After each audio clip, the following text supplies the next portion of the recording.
So on the surface, the two stories that make up our gospel reading for today don't seem to have that much in common, but if we look closely, we find that they both deal with failure in one form or another. In the first section, we hear about how Jesus' trip back to his hometown of Nazareth did not go at all how he had planned. And then in the second part, Jesus shares wisdom with the disciples about how they should respond when they get rejected. And as I was reading these stories, I was reminded of a popular interview question. Tell us about a time when you failed. I actually think that the call committee asked me that question when I interviewed here at Bethlehem. It seems a little counterintuitive, though. Right in the middle of trying to convince someone that they want to hire you, you tell them about a time that you fell flat on your face.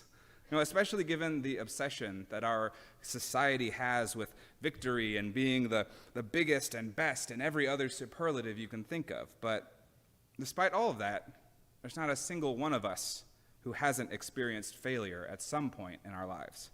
And while for the sake of our egos, we might prefer to brush those under the rug and forget about them, we can't avoid that failure is a part of life. Now, I thought about opening up the floor today for people to come up and tell everyone about their failures, because it would either have provided us with some wonderful real-life examples, or it would have failed miserably, and I could just, add that to my own list of failures.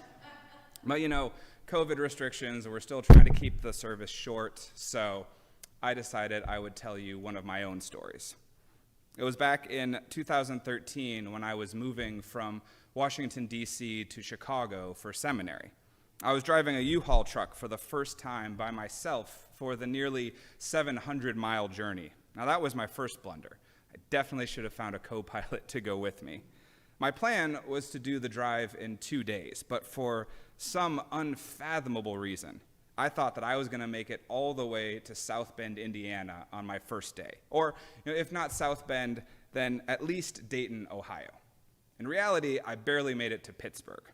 Now, for those of you that don't know the geography of East Coast or Midwest very well, that's about half the distance that I was shooting for. The major drama started when I stopped at the 7-Eleven that was near my apartment to stock up on snacks and caffeine, and as I was pulling away, something felt wrong with the accelerator. The engine was revving, but I wasn't going anywhere. I told this story during one of our Zoom calls, so it might sound familiar. So I gave it a little bit more, and a little bit more, until crash! The tree that I was parked beside fell clear over. Turns out that my side view mirror had been hooked around one of its branches, and so as I was moving forward, it came with me. Now, in the process of uprooting this tree, which is not a small tree, as you can see, in the process of uprooting this tree, I also snapped off that side view mirror. Can't drive a U-Haul with just one mirror, so I ended up waiting about 3 hours for the repair person to come and fix it. Now, luckily, I had purchased the insurance, and impressively, he said that he had never seen anyone break the mirror in that particular place. So, that's something, right? So I get on the road much later than anticipated, but that's when I noticed that my phone, which is my only means of navigation, is down to about 17% battery. Turns out that the charger was broken, and I had to frantically find somewhere to stop and buy a new one. Oh, and while we're talking about technology, when I pulled the tree down, I also snapped off the antenna of the U-Haul, so I had no radio. Luckily, I had this little solar-powered boombox that I put in the front seat next to me, and I just kept adjusting the panel so that it would catch the sunlight through the window and stay charged. So fast forward. I've got a new charger, everything seems back on track, and I'm on the Pennsylvania Turnpike when suddenly this massive thunderstorm rolls through. It was raining so hard that I could barely see 10 feet in front of me. So I, along with pretty much everyone else on the road, pulled off into the nearest rest stop. It was about then that I became clear that I wasn't making it to Indiana or to Ohio, so I called my parents and I had them help me find a hotel room that was closer. Now, after the rain had let up and I got back on the road, I thought to myself, the only thing that would make this story any better was if I could see a rainbow right now. And then what would you know? but I looked in my side view mirror and I saw more storm clouds. No, I saw this big, beautiful rainbow behind me, and I just started laughing. Thankfully, the trip didn't seem to reflect how God felt about me going to seminary.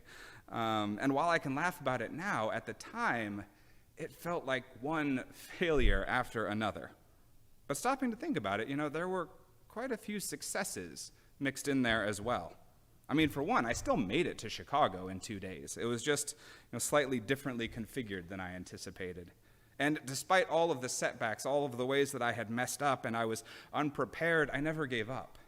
I adapted my plans when necessary. I altered my expectations almost hourly, and most of all, I asked for help when I needed it. So in reality, this trip was a confusing mix of successes and failures and probably a stalemate or two as well. Because as much as we like to separate the two, success and failure are not two distinct final outcomes. They are not two diverging roads where we must take one or the other. No, they are transitory and interrelated things. As the great Mike Ditka once said, success isn't permanent and failure isn't fatal. Jesus knew that when he sent the disciples out into the world. He knew that as he sent them out in pairs to proclaim the coming of the kingdom and to call people to repentance, that they would be met with both success and failure, victories and defeats. Some people would be open to their message and would welcome them gladly, and then there would be people who would want nothing to do with them. Jesus told the disciples that when they came across a town that refused to listen to them, they should shake the dust off their feet. And I think that's a really important lesson to learn. He didn't say, and if any place will not welcome you, then you should just sit down in the dirt and give up, because it's clear that you are terrible at this proclamation thing and there is absolutely no hope for you. No. He said, shake the dust off your feet and move on. Tomorrow is a new day and there's a new town just down the road. Winston Churchill had his own version of the Ditka quote I just mentioned. Actually, he probably said it first, but whatever. Churchill's version goes, success is not final. Failure is not fatal. It is the courage to continue that counts, which is a great addition. What really matters is to have the courage to not let that failure define who you are, the courage to get back up after having fallen down. That's exactly what Jesus was trying to tell the disciples. Now, another big takeaway from the gospel reading for today is that failure is not something that we should be afraid of.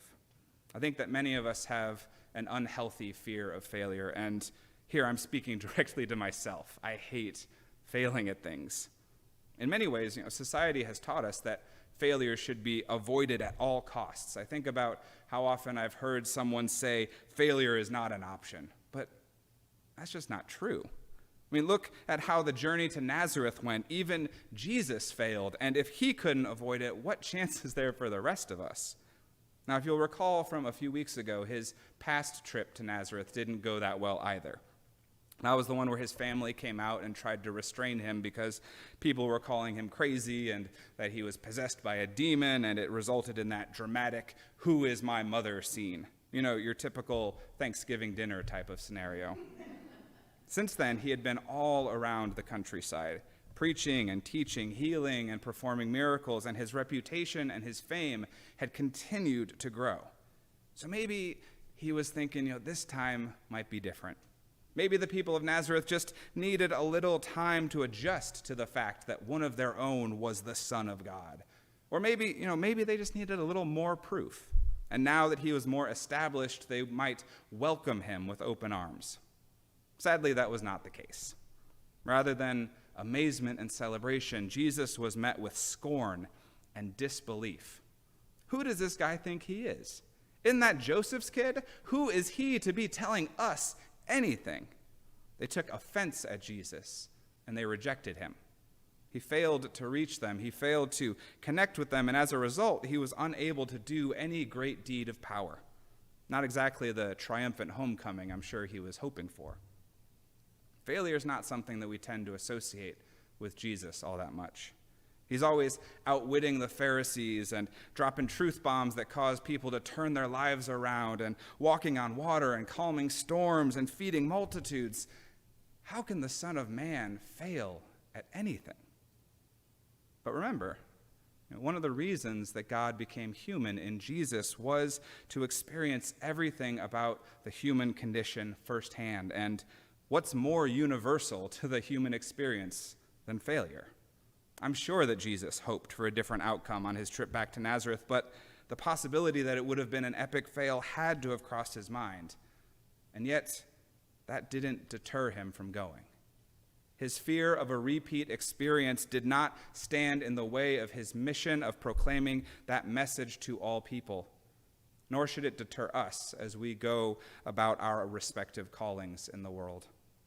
It's also important to note that although he was rejected by the majority of people and he couldn't perform that huge crowd-pleasing miracle, he was still able to heal some who were sick. There were little successes mixed in there, yet again proving that no experience is a monolith. Nothing is ever 100% a failure or a success, but this confusing mess of both and thinking that we Lutherans love so much. I've been paying special attention to the narratives that we create about failure and success as we are emerging from the COVID crisis. Many of us had grand plans at the beginning of COVID. We were going to start exercising every day, get our Marie Kondo on, and purge and organize our entire homes, maybe learn a new language or take up yoga or mindfulness, finally read that stack of books that's been growing for years. And as I'm getting to talk with more and more people, I am hearing some amazing stories about how they thrived and succeeded over the past 15 months, of all the work that they've done to improve their surroundings and improve themselves, and it's absolutely wonderful. But I'm distinctly aware that that was not a universal experience during the course of the pandemic. There are others who quietly shrink into the background when conversations turn to COVID achievements and pandemic merit badges.